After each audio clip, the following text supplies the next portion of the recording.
Namaskaram. Welcome back to the channel Secrets Within You.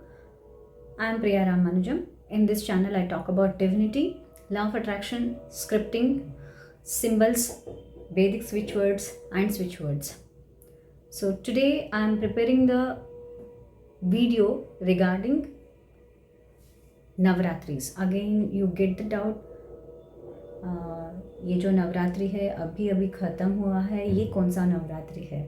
Actually हमारे हिंदू संप्रदाय के हिसाब से हमारे पास एक साल में 4 नवरात्रि आते हैं। इसमें 3 नवरात्रि जो है उन नवरात्रियों को गुप्त नवरात्रि कहा जाता है। और ये गुप्त नवरात्रि इसीलिए मनाया जाता है।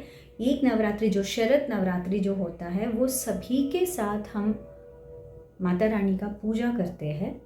और बाकी के जो 3 नवरात्रि हैं, ये अभी एक नवरात्रि है, इसको बोलते हैं मातंग नवरात्रि और श्यामला नवरात्रि बुलाते हैं इनको।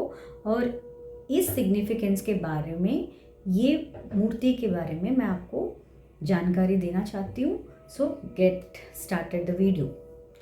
सो ये कल से शुरू हो रहा है श्यामला नवरात्रि। ये श्यामला कौन है? इन्हीं देवी को मातंगी करके भी बुलाते हैं। ये मातंगी है कौन? आप सभी को पता है, हिमवंत, राजा हिमवंत की पुत्री पार्वती है। और हिमवंत की जो फ्रेंड जो है वो मतंग महामुनि है। जब ये मतंग मुनि, इन्होंने तपस्या की माता रानी का और उन्होंने वर मांगा, आप मेरे बेटी के रूप में जन्म लेने के लिए। तो माता ने उनको ये आशीर्वाद दिया और उनके घर में बेटी की तरह पैदा हुई। और उस छोटी सी लड़की का नाम है मातंगी। अकॉर्डिंग ललिता सहस्त्रनामा, ये जो मातंगी देवी जो है या राजश्यामला, इन्हीं को राजश्यामला भी बुलाते हैं, नील सरस्वती, मातंगी, नील सरस्वती, राजश्यामला। सो इनके इन नामों से पुकारा जाता है। और ये राजश्यामला देवी का सिग्निफिकेंस कहाँ से शुरू हुआ है? ललिता सहस्त्रनाम में हमारे पास है वाराही, वीर्यनंदिता। सो ये ललिता देवी का जो श्री चक्र राज्य जो है, क्योंकि श्री चक्र यंत्र तो हमारे पास रहता है, उसके अंदर जो मिडिल पार्ट में, मध्य भाग में जो है, उसको बोलते हैं श्री चक्रपुर। तो उस श्री चक्रपुर का अधिष्ठान देवता जो है ललिता। और राज्य श्यामला, उनकी राज्य का जो ललिता देवी है, उन राज्य का जो पूरा देखभाल करने वाली कौन है? राज्य श्यामला देवी। सो ये राज्य श्यामला देवी या तानी नील सरस्वती, नॉर्थ में आपको बताऊंगी तो नील सरस्वती बुलाते हैं इनको। तो इनका सिग्निफिकेंस क्या है? अगर उनका पिक्चर मैं आपको इस तरफ ऐड करूंगी, जहाँ पे मैं ऐड कर रही हूँ, आप एक बार देख सकते हैं। वहाँ पे उनके दोनों हाथों में वीणा रहता है। Veena is the significance of education, music, knowledge. ये राजश्यामला माता से पूजा करने के बाद आपको क्या फ़ायदा होगा? क्योंकि सबसे पहले हमारे दिमाग में क्या फ़ायदा है, क्यों करना है? सो ज्ञान प्रदाता है, विद्या प्रदाता। ये जब आपके अंदर ज्ञान जब पैदा होता है या ज्ञान विकसित होता है, आप मुक्ति की तरफ अपना मार्ग शुरू कर देते हैं। तो इसीलिए ज्ञान मार्ग भी इसको बोला जाता है। And one more significance is there. अगर उनके हाथ में, अगर आपने देखा तो एक शुगर केन भी रहता है। शुगर केन का सिग्निफिकेंस, जो लाइफ में, किसी के लाइफ में मिठास नहीं होता है, फैमिली लाइफ में मिठास नहीं होता है, तो जब आप इन माता का पूजा करेंगे तो डिस्प्यूट्स जो है वाइफ एंड हस्बैंड के बीच में जो डिस्प्यूट्स होते हैं, बहुत ही जल्दी आपके डिस्प्यूट्स जो है वो सारे क्लियर हो जाएंगे। एंड जब आप इन माता का नवरात्रि जब करते हैं आपको पैरट्स दिखेंगे। सो इसका सिग्निफिकेंस है आपका पूजा जो है एक्सेप्ट हो रहा है। आप ये बोल सकते हैं कि हमारे यहाँ पैरट्स नहीं है, पैरट्स नहीं आएंगे तो क्या हमारा पूजा फल नहीं हुआ? No, it is not like that. जब आप पूजा करते हैं कोई भी रूप में, किसी भी रूप में, आपको माता रानी सामने आएगी, आपका हेल्प करना ही करना है। आप करें, अब वो तो करेंगे ही करेंगे, but only the thing is that आपको फेथ रहना, मतलब फेथ में रहना ज़रूरी है। कोई भी पूजा करे, आप किसी पत्थर को भी अगर मानेंगे तो आपके लिए वो भगवान है। अगर आप भगवान नहीं मानेंगे तो भगवान के अंदर भी आप पत्थर देखोगे। सो इसीलिए आपका फेथ जो है दैट इज़ वेरी इम्पॉर्टेंट।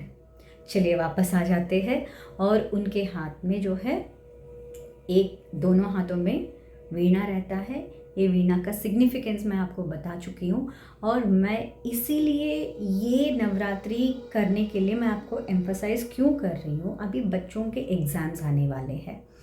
ये जो माँ नील सरस्वती जो है, राजश्यामला या नील सरस्वती जो है, जो विद्या का प्रदान करती है, क्योंकि अभी बच्चों के एग्ज़ाम्स आने वाले हैं। तो आप क्या कर सकते हैं, बहुत ही छोटा सा रिचुअल करना है आपको। बच्चों को सुबह शाम श्यामला दंडकम करके एक रहता है, अगर आप YouTube में सर्च करोगे तो वो मिल जाएगा। अगर आप बैठ के वो श्यामला दंडक नहीं पढ़ सकते हैं तो आप YouTube में चलाइए, तो भगवान को पुष्प अर्पित कीजिए, नहीं तो अक्षत अर्पित कीजिए। वो पूजा ख़त्म होने के बाद आपको बहुत छोटा सा माता रानी को भेंट देना है, या आप अपनी ग्रैटिट्यूड कैसे दिखाएंगे, ये भी बहुत सिंपल है। पान के पत्ते तो आपके पास रहते ही है, हम लोग हर दिन पूजा में यूज़ करते ही है। सिर्फ पान का पत्ता और शहद, खजूर, बस ये तीनों चीज़ जो है माता रानी को चढ़ाइए। जैसे माता रानी का पूजा ख़त्म होने के बाद अपने बच्चों को दे दीजिए।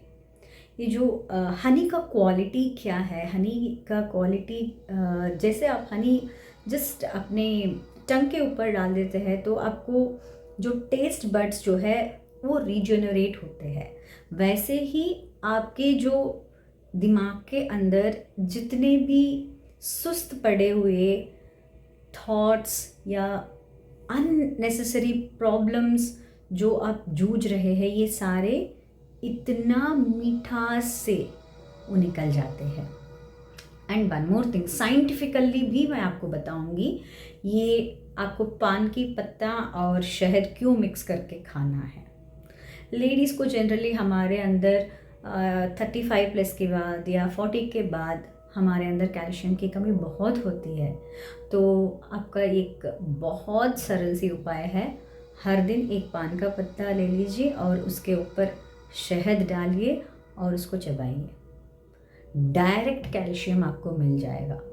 एंड वन मोर थिंग, आपको मैं साइंटिफिकली रीज़न बताने वाली थी। एक तो कैल्शियम का मैंने साइंटिफिक रीज़न, मुफ्त का ज्ञान मैंने दे दिया। वन मोर रीज़न ये है कि आपको जो पान का पत्ता और ये शहद दोनों मिलाने से, now it is the phase where the energies change, weather changes will be done in the environment. If you observe, ये अभी ख़त्म हो गया, अभी आपको ख़त्म होने वाला है, सर्दी ख़त्म होके धीरे धीरे धीरे धीरे अभी गर्मी बढ़ेगी। तो इस टाइम पे फिर से जो भी डिफ़िकल्टीज़ है, हेल्थ डिफ़िकल्टीज़, जुकाम हो गया, खांसी हो गया, बच्चों को भी हो जाती है, इट्स क्वाइट कॉमन। तो आपको ये खाने से क्या होता है, it will clear your throat, आपका वाक सिद्धि, वाक शुद्धि, ये राजश्यामला माता से अगर आप पूजा करेंगे तो आपका वाक सिद्धि और वाक शुद्धि ये दोनों मिल जाते हैं। वाक सिद्धि क्यों ज़रूरी है? जब कोई भी लोग, हमारे बच्चे, हम लोग कभी कभार बिल्कुल हम अपनी बात को एक्सप्रेस नहीं कर पाते हैं, अपना बात रख नहीं पाते हैं, तो वो रहता है, वो दिल में दबी दबी सी रहता है, but we are unable to express that. तो एक्सप्रेस करने के लिए हमें वाक सिद्धि चाहिए। वाक शुद्धि का मतलब क्या है? जो आप बात कर रहे हैं ना, ध्यान से, कॉन्शियस से, क्या बात करना है, क्या बात नहीं करना है, कहाँ बात करना है, कहाँ बात नहीं करना है। कभी कभार कुछ लोगों की बहुत आदत होती है दूसरों को नीचा दिखाने का, बहुत लोगों की आदत होती है। कोई बात नहीं, बोलने दीजिए।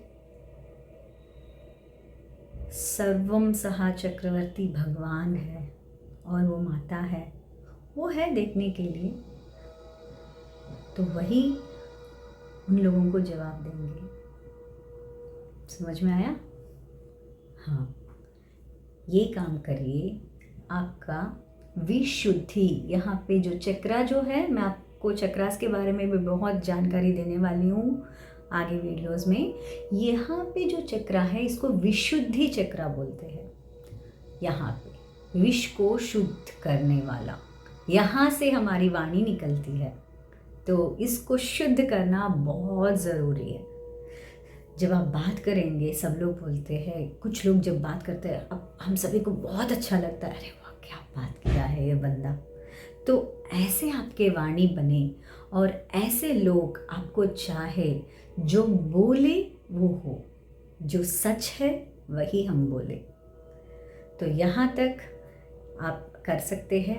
9 दिन कीजिए, सुबह शाम श्यामला देवी का दंडक जो है बच्चों को सुनाइए, आप भी सुनिए।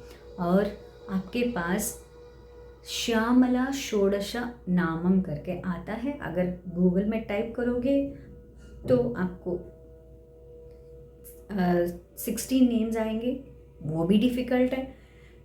वहाँ पे 12 नाम भी है, सिर्फ 12 वो लेके और आप सिंदूर लेके माता रानी के सामने चढ़ाइए।